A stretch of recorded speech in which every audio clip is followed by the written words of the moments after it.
We wouldn't have Audi today if this one engineer hadn't saved it in total secret. Audi was originally a brand that made entry-level luxury cars in the 1930s. Then it was merged with 3 other brands to form Auto Union, which gave it the logo that we know today. Auto Union specialized in cheap cars with 2-stroke engines after the Second World War when Europe was recovering. But then, in 1958, it was bought by Daimler, aka Mercedes-Benz. What Mercedes-Benz did was completely renovate the Ingolstadt factory. And if you're an Audi diehard fan, you already know what Ingolstadt means. Mercedes also designed from the ground up a completely new car with a 4-stroke water-cooled engine. Just when they were going to release it into the market, Volkswagen Group bought Audi. You see, the Volkswagen Group didn't even care about this new car that Mercedes was developing, but their Beetles were selling really well and they couldn't make them fast enough, so they needed new factories that already had the tooling. However, they were not going to say no to a car that had already been fully designed,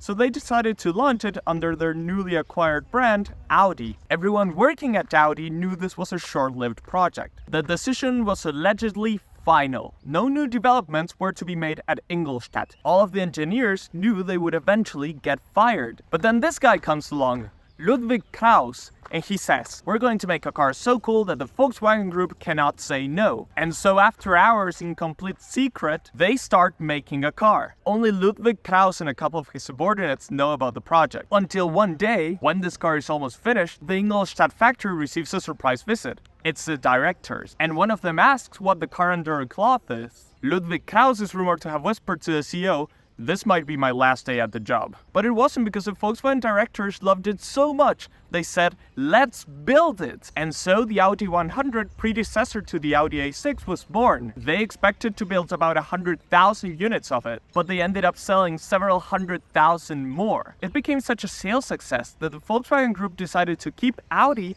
and to even spawn more models. And actually it can be argued that this car saved all of Volkswagen, because the automaker was so set on selling only air-cooled cars that they were not putting any money into developing water-cooled engines. So if they hadn't done this, later when all automakers switched into water-cooled engines, they would have had a problem. Ludwig Kraus died in 1997, but he's credited as the savior of Audi. Don't forget to comment, like, and follow for more content on this channel. See you in the next video.